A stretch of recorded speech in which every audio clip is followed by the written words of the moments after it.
Los meteorólogos no lo consideran un sistema de tormentas. Lo están llamando un cerco. Y ahora mismo, ya está en movimiento. Esto es lo que sabemos. 3 fenómenos atmosféricos, que históricamente ocurren con semanas de diferencia, coinciden en un lapso de 72 horas. El Centro de Predicción de Tormentas de la NOAA alertó discretamente sobre esta coincidencia hace 4 días. El comunicado no llegó a los titulares nacionales. Casi nunca lo hace. Pero dentro de ese documento, ocultas bajo el lenguaje técnico, hay 3 palabras que aparecen solo unas pocas veces por década en los registros meteorológicos estadounidenses. Situación particularmente peligrosa. Esa frase tiene una definición formal. No es drama. Es un umbral. Y el sistema que se está construyendo ahora mismo lo ha cruzado. También sabemos esto, la última vez que se dieron estas condiciones, la misma geografía, la misma configuración atmosférica, el mismo patrón de convergencia, no fue una temporada de tormentas olvidada. Fue una que dio nombre a edificios y fondos de ayuda. ¿Qué es exactamente lo que converge? ¿Por qué esta convergencia es diferente? ¿Y por qué no hablamos de ella como deberíamos? Quédate conmigo, porque este no es un video del tiempo. Este es un video de física, y la física actual es profundamente errónea desde el punto de vista estructural. Si vives en cualquier lugar de la franja que se extiende desde el centro de Texas hacia el noreste, a través del Valle de Ohio y hasta partes de la región del Atlántico Medio, los próximos 5 días no son una mera teoría para ti. Esto no es el Pacífico. No es un sistema de baja presión lejano que alguien esté rastreando en una imagen satelital. Esto es tu patio trasero, tu trayecto diario, tu techo. Y aquí está la parte que incomoda a los científicos atmosféricos cuando intentan explicarlo en frases cortas. El peligro no proviene de una sola cosa. Proviene de la interacción entre las cosas. Y esa interacción es la parte que las alertas de tormenta tradicionales no saben comunicar. Una sola amenaza, lo entendemos. Una alerta de tornado. Un aviso de inundación. Sencillo. Pero cuando 3 mecanismos desestabilizadores distintos llegan simultáneamente, cuando la atmósfera se ve afectada por 3 frentes a la vez, la ecuación deja de ser aditiva. Se vuelve exponencial. Eso no es una metáfora. Eso es termodinámica. Aquí les explicaré el proceso. Primero, los 3 mecanismos atmosféricos que están en juego actualmente, y por qué su superposición, en concreto, es el problema. Segundo, el historial. ¿Qué ocurrió las 2 últimas veces que la atmósfera se veía exactamente así sobre este corredor? Tercero, el aspecto que aún no se comprende del todo, una anomalía de humedad que la División de Modelado Experimental de la NOAA detectó esta semana y que no tiene una explicación clara. Y, por último, cómo se ve realmente la ventana de 72 horas, hora a hora, para las regiones de la zona objetivo. Al final de esto, no solo sabrás eso, este sistema es peligroso. Ya lo entenderás porque el peligro es arquitectónico. Está integrado en la estructura misma de la atmósfera en este momento. Y esa es la parte que ningún segmento de noticias de 3 minutos puede explicar. Si quieres entender lo que realmente va a suceder, no el titular, ni el lenguaje de advertencia, quédate con esto. Comencemos por los fundamentos. Cada fenómeno meteorológico destructivo importante en el centro y este de Estados Unidos durante la primavera se origina, en última instancia, por una colisión. Se trata de la colisión entre 2 masas de aire con características fundamentalmente diferentes, el aire cálido y húmedo del Golfo que avanza hacia el norte, y el aire frío y denso del Ártico que se desplaza hacia el sur y el este. Esta colisión se ha producido cada primavera desde tiempos inmemoriales. Es el motor del clima severo en Estados Unidos. Siempre lo ha sido. Pero aquí está el problema con los motores. Un motor al ralentí en una entrada de garaje no es peligroso. Un motor acoplado a un vehículo en movimiento, con el depósito de combustible lleno y en una carretera mojada, es una situación completamente diferente. En este momento, el motor no está al ralentí. El primer mecanismo es la corriente en chorro, y este año, la corriente en chorro se está comportando de una manera que los meteorólogos han estado observando con visible preocupación. En lugar de su posición típica de primavera, ha descendido a una marcada vaguada en el centro de los Estados Unidos, creando lo que se conoce como un patrón de difusión. La difluencia significa que los vientos de los niveles superiores se separan en lugar de correr en paralelo. Cuando eso sucede, la atmósfera esencialmente abre una puerta, crea una región de divergencia en altura, que atrae el aire hacia arriba desde la superficie con una eficiencia inusual. Las tormentas que se forman en este entorno no solo se desarrollan, acelerar. El Dr. Harold Brooks, uno de los meteorólogos investigadores senior de la NOAA, ha descrito los patrones de corrientes en chorro difusas como el equivalente atmosférico de proporcionar más oxígeno a un fuego. El fuego no cambia, lo que cambia son las condiciones a su alrededor. Y esas condiciones determinan si el fuego se queda en la chimenea o si arrasa la casa. La corriente en chorro, en este preciso momento, está en posición. Pero ese es solo el primer mecanismo. Y, sinceramente, por sí solo sería una configuración notable, pero no histórica. El segundo mecanismo es el chorro de bajo nivel. La mayoría de las personas que no estudian meteorología nunca han oído hablar de este fenómeno, y eso supone una importante laguna en el conocimiento público, porque la corriente en chorro de bajo nivel es, en muchos sentidos, la línea de combustible del motor de condiciones meteorológicas severas. Así es como funciona. Durante las noches de primavera y principios de verano en las grandes llanuras y el centro de Estados Unidos, se desarrolla una corriente atmosférica nocturna a una altitud de entre 300 y 900 metros sobre la superficie. Se trata de una corriente de aire cálido, húmedo y de rápido movimiento que avanza hacia el norte desde el Golfo de México. La velocidad del viento en una fuerte corriente en chorro de baja altitud puede superar los 95, 110 e incluso 130 km por hora, no a nivel del suelo, donde se perciben, sino en altura, alimentando directamente los sistemas de tormentas en desarrollo. Cuando se activa el chorro de baja altitud, produce dos efectos simultáneamente. Aumenta la cizalladura del viento, el cambio en la velocidad y dirección del viento con la altura, que es el ingrediente principal para la rotación de un tornado. Además, bombea cantidades extraordinarias de humedad a la atmósfera inferior, generando inestabilidad en el entorno, como si se tratara de llenar un recipiente a presión. El pronóstico de la corriente en chorro a baja altitud para las próximas 3 noches en la zona objetivo no es útil. Los modelos muestran valores que la sitúan en el percentil 95 para esta época del año. Ahora tenemos 2 mecanismos. Y ya están interactuando. Pero hay una tercera. Y esta es la que cambia la categoría de este evento. El tercer mecanismo es la línea seca. La línea seca es uno de los fenómenos más poderosos y menos comprendidos de la meteorología norteamericana. Se trata de un límite, un contraste marcado y drástico entre dos masas de aire, separadas esta vez no por la temperatura, sino por la humedad. Por un lado, aire seco y cálido que fluye hacia el este desde la meseta mexicana, con puntos de rocío en los 30 grados. Por otro lado, humedad del Golfo que se desplaza hacia el norte, con puntos de rocío que alcanzan los 60 y 70 grados.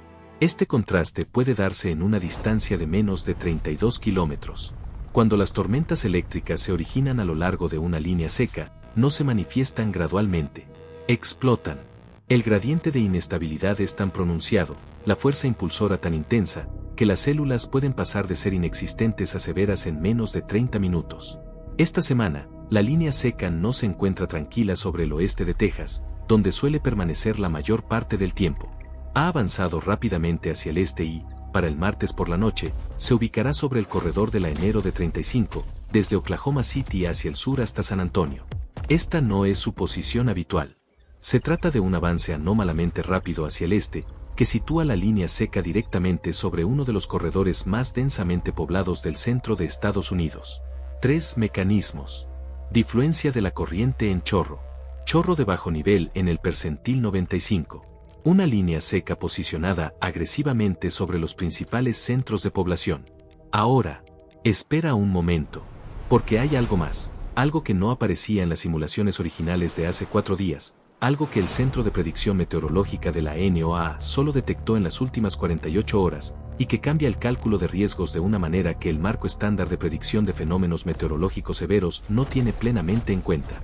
Antes de llegar a esa anomalía, quiero que comprendan lo que esta configuración atmosférica ha hecho anteriormente, porque esto no es una configuración teórica. Esta configuración tiene una historia, y esa historia es específica. El brote de tornados de abril de 2011 sigue siendo el evento de tornados de un solo día más destructivo en la historia meteorológica de Estados Unidos. 216 tornados en un solo día. En 6 estados.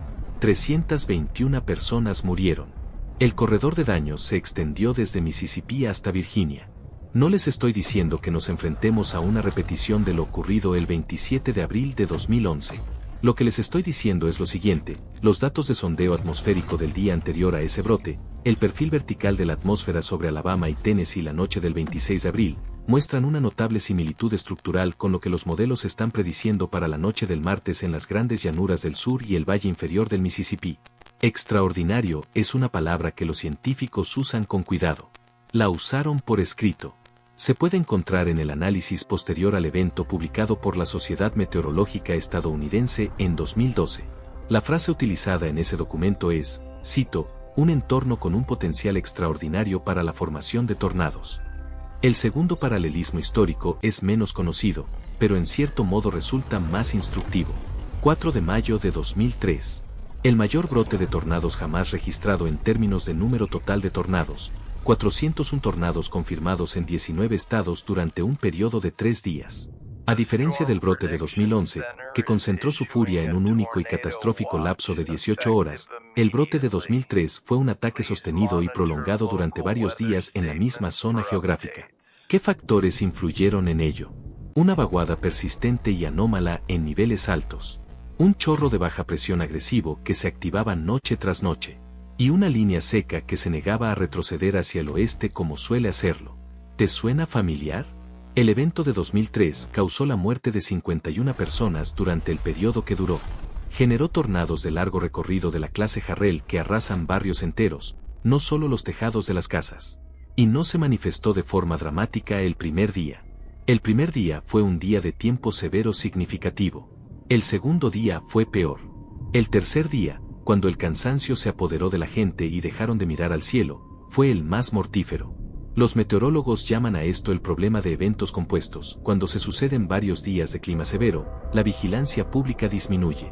Aparece la fatiga por las advertencias.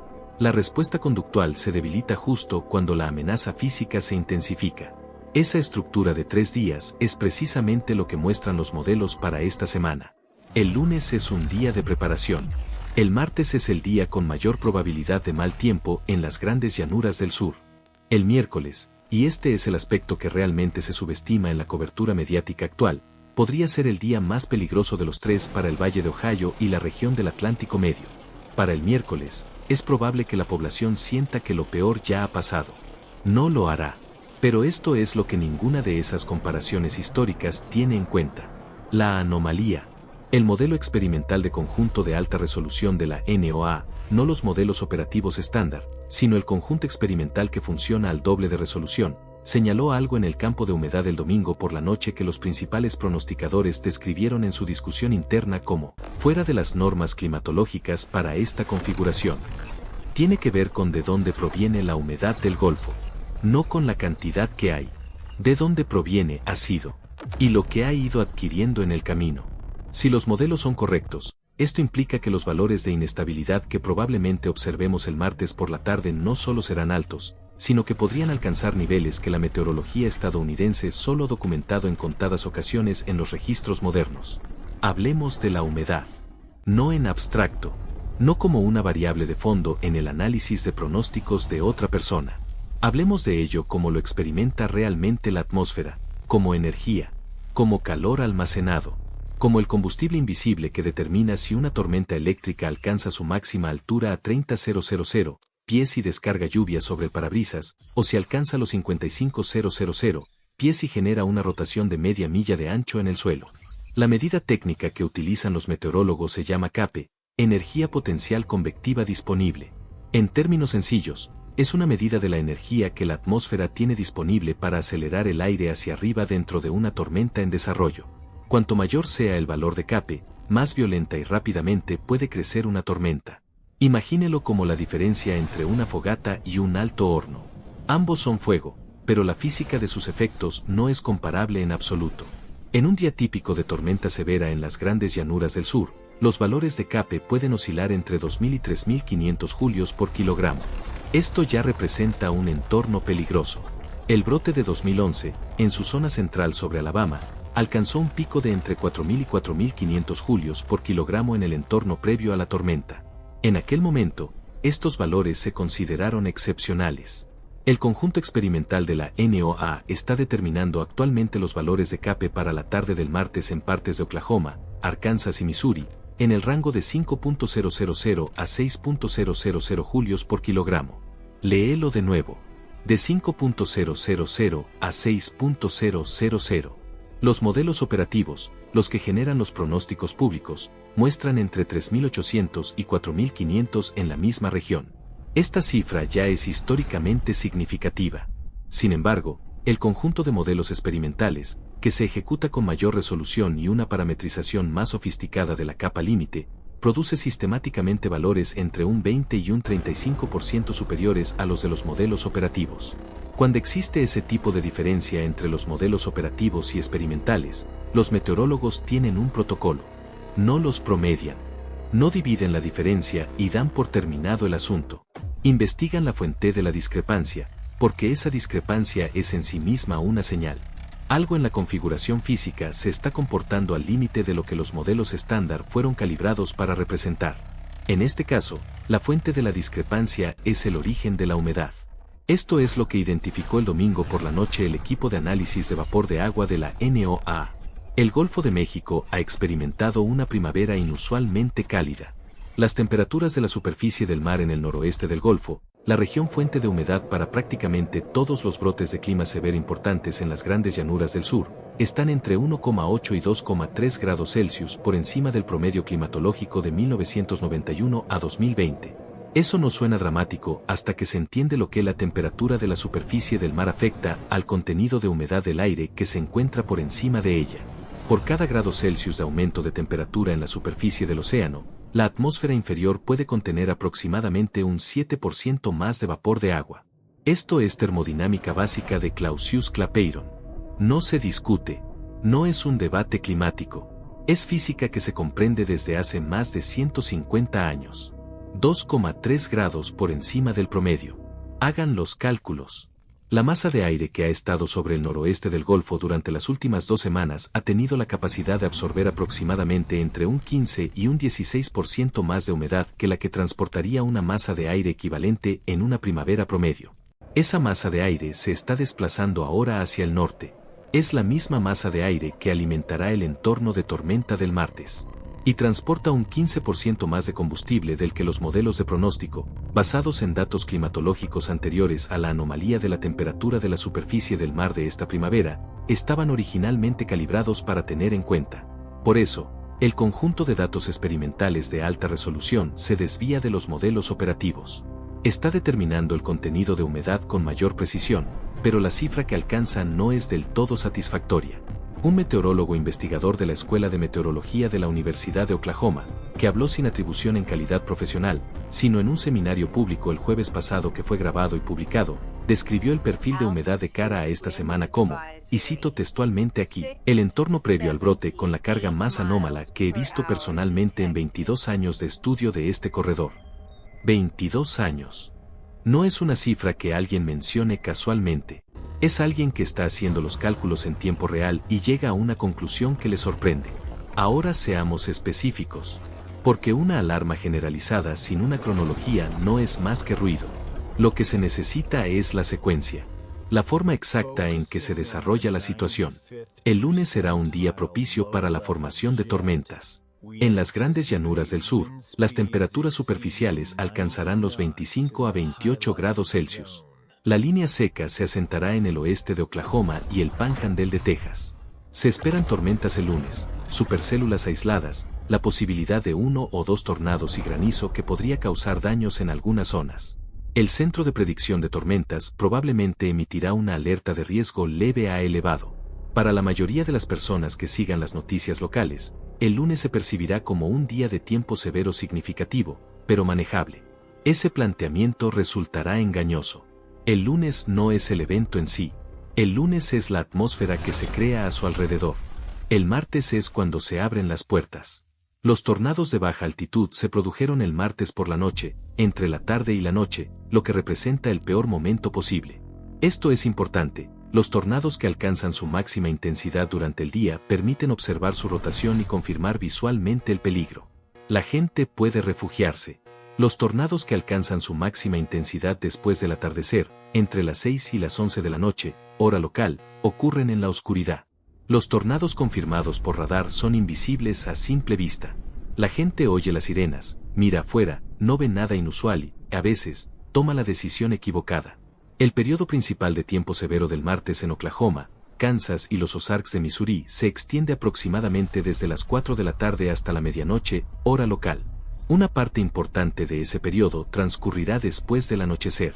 Es casi seguro que el Centro de Predicción de Tormentas emitirá una alerta de alto riesgo, la máxima categoría en el sistema de alerta meteorológica de Estados Unidos, para al menos una parte de esa región. Las alertas de alto riesgo son poco frecuentes. En un año promedio, el SPC emite entre 0 y 4.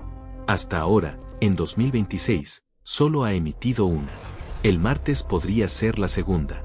Dentro de la zona de alto riesgo, la combinación de superceldas con un potencial significativo de tornados, vientos dañinos generalizados y la amenaza de granizo muy grande, de 2 pulgadas de diámetro o más, del tamaño de una pelota de golf o mayor, se producirá de forma simultánea, no secuencial.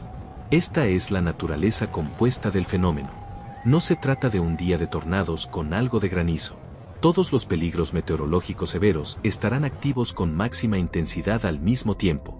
Los responsables de emergencias en los condados afectados han sido informados. Varias oficinas del Servicio Meteorológico Nacional ya han emitido comunicados instando a los residentes a tener listos diversos sistemas de alerta, aplicaciones, radios meteorológicas portátiles y un plan que no dependa de la cobertura celular. Durante un tornado importante, las antenas de telefonía celular dejan de funcionar. Dejan de funcionar pronto y permanecen inoperativas. Eso es el martes. El miércoles es el día que más preocupa a los meteorólogos, no por su intensidad máxima, sino por su ubicación geográfica y el momento en que se produce dentro de la secuencia psicológica. Para el miércoles por la mañana, los medios de comunicación informarán sobre los daños del martes por la noche. Las redes sociales estarán repletas de imágenes grabadas por cazadores de tormentas. El debate nacional se centrará en la recuperación en las grandes llanuras del sur. Y la atmósfera se irá organizando de forma silenciosa y metódica sobre el valle medio del Mississippi, el valle del Ohio y las laderas occidentales de los Apalaches. La misma vaguada en niveles altos que impulsó los eventos del martes seguirá presente. Se habrá desplazado hacia el este. Los límites residuales, el flujo de salida de las tormentas del martes, el paso de frentes fríos, los antiguos complejos convectivos, servirán como mecanismos de concentración para el desarrollo del miércoles. Estos límites son invisibles en un mapa de superficie a menos que se sepa exactamente qué se busca. No parecen frentes. No parecen nada. Pero las tormentas saben que están ahí. Encuentran esos límites como un río encuentra el terreno más bajo. Los recorren con una eficacia repentina y explosiva. La zona afectada por el tornado del miércoles se extiende desde Memphis hacia el noreste, pasando por Louisville, Cincinnati, Columbus y, potencialmente, hasta Pittsburgh y Virginia Occidental. No se trata de ciudades de las grandes llanuras del sur con una larga tradición de tornados. Son ciudades donde una parte significativa de la población jamás ha vivido una alerta de tornado. Donde los refugios contra tormentas no son habituales en las viviendas. Donde la reacción instintiva ante el mal tiempo es refugiarse bajo un paso elevado, una de las cosas más peligrosas que se pueden hacer en un entorno de tornado, y que la gente sigue haciendo porque la imagen de un paso elevado transmite una sensación de protección, incluso cuando la física indica lo contrario. El miércoles, el Valle de Ohio registrará valores de CAPE más bajos que Oklahoma el martes. Sin embargo, estos valores se combinarán con una fuerte cizalladura del viento y un forzamiento intensificado por los límites, en una región con mayor vulnerabilidad estructural y menor preparación cultural. El riesgo no es solo una función de la tormenta. Es una función de la interacción de la tormenta con el terreno que encuentra. Quiero retomar algún tema, porque les estaría haciendo un flaco favor si lo concluyera de forma abrupta. Hay un aspecto de este sistema que la comunidad de modelización no ha resuelto. No es un detalle menor. Se encuentra en el centro de la incertidumbre en todos los análisis de pronósticos que he leído esta semana, y es necesario nombrarlo directamente en lugar de disimularlo. Los modelos experimentales muestran de 5.000 a 6.000 julios por kilogramo de CAPE, también muestran algo inusual en el pronóstico del movimiento de la tormenta.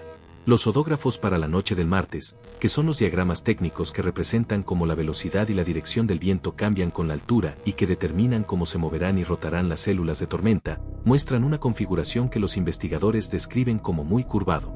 Los odógrafos muy curvos se asocian con tornados de larga trayectoria. No con tornados breves que tocan tierra, causan daños en un campo y se disipan. Tornados de larga trayectoria, violentos, persistentes, recorren kilómetros sobre el suelo y se desplazan a velocidades de entre 48 y 80 kilómetros por hora. De esos que no dan tiempo a la gente para tomar decisiones. De esos en los que el intervalo entre la alerta y el impacto es de 8 minutos, no de 18. La incertidumbre radica en lo siguiente: la configuración del odógrafo en los modelos experimentales es internamente consistente, la física se mantiene, pero representa un entorno rotacional más extremo que el que logran reproducir los modelos operativos. Si el conjunto de experimentos es correcto, la noche del martes no será simplemente un día de alto riesgo de tiempo severo. Se trata de un entorno que podría generar múltiples tornados significativos, EF3 o superiores en la escala Fujita mejorada, potencialmente de forma simultánea. El Servicio Meteorológico Nacional no emite pronósticos basados en modelos experimentales. No puede hacerlo. Su mandato operativo exige coherencia, reproducibilidad y un lenguaje probabilístico calibrado. Emitirán el pronóstico más preciso que permita su sistema operativo. Ese pronóstico será serio. Será correcto dentro de su categoría. Puede que subestime el riesgo extremo. El riesgo extremo es donde la gente muere. No en el escenario promedio. No en el resultado más probable. En el escenario que los modelos señalan como posible pero no probable. El escenario que llega de todos modos. Así que aquí es donde llegamos. Esta no es una tormenta primaveral típica. Nunca iba a serlo. La configuración atmosférica, 3 mecanismos desestabilizadores simultáneos, una masa de aire del Golfo con una humedad anómala y un entorno CAPE que supera los límites de lo que se ha registrado en la historia reciente de fenómenos meteorológicos severos, no fue fruto del azar. Fue el resultado de una convergencia específica de factores que se han alineado, precisamente ahora, sobre uno de los corredores más poblados de Estados Unidos. Las personas que se dedican a estudiar esto profesionalmente no están tranquilas esta semana. Son profesionales. Su lenguaje público es mesurado, pues el pánico generalizado no es útil y los pronósticos precisos salvan vidas. Pero en los seminarios de investigación, las discusiones internas y la cuidadosa y matizada redacción de los análisis de pronósticos, que la mayoría de la gente nunca lee, se percibe un tono que los meteorólogos experimentados reconocen. Es el tono de quienes observan algo que saben que es grave y se esfuerzan al máximo por comunicarlo con precisión dentro de un sistema que no fue diseñado para transmitir el riesgo extremo al público. Tu responsabilidad en las próximas 72 horas es simple. Conoce tus métodos de alerta. Conoce la ubicación de tu refugio, no tu plan para encontrarlo, sino tu ubicación real. Conócela antes del martes por la tarde. Si estás en el Valle de Ohio, conócela antes del miércoles por la mañana. Comunícate con las personas a tu alrededor que tal vez no estén prestando atención. El vecino que no ve las noticias. El familiar mayor que no tiene un teléfono con alertas. El compañero de trabajo que piensa que la sirena es una prueba. El ambiente no distingue entre las personas que prestaban atención y las que no. Pero hay algo que los científicos atmosféricos aún no están diciendo públicamente, porque los datos todavía están a 48 horas de distancia y una previsión responsable requiere que maduren antes de que se conviertan en información oficial. ¿Cuál es el patrón sinóptico que impulsa el evento de esta semana? No se disipará después del miércoles. Se pronostica que la vaguada en niveles altos responsable de esta situación retrocederá, es decir, se desplazará hacia el oeste, lo cual es un comportamiento anómalo para una vaguada primaveral, y se intensificará nuevamente sobre el centro de Estados Unidos para el fin de semana siguiente. Lo que significa que puede que no estemos hablando de un solo evento esta semana. Es posible que estemos hablando del capítulo inicial de un patrón. Cuando la atmósfera se estabiliza en un régimen como este, cuando la corriente en chorro encuentra su ritmo y el Golfo sigue bombeando, los brotes no siempre se presentan de forma aislada. Se producen en secuencias. 1974-1999. 2011. Cada uno de esos años tuvo un brote característico que la historia recuerda. Cada uno de ellos también tuvo brotes que ocurrieron antes y después, en la misma temporada, con el mismo patrón, que no aparecen en los documentales, pero que contribuyeron al total. Este canal seguirá de cerca la evolución del patrón meteorológico, no solo esta semana, sino durante toda la secuencia. Si se confirma el retroceso, si la vaguada se intensifica como sugieren los modelos a largo plazo, lo cubriremos antes de que el Servicio Meteorológico Nacional tenga la suficiente confianza en el pronóstico como para emitir su primera alerta. Por eso estás aquí. No para leer la historia después de que suceda. Para comprenderlo antes de que suceda.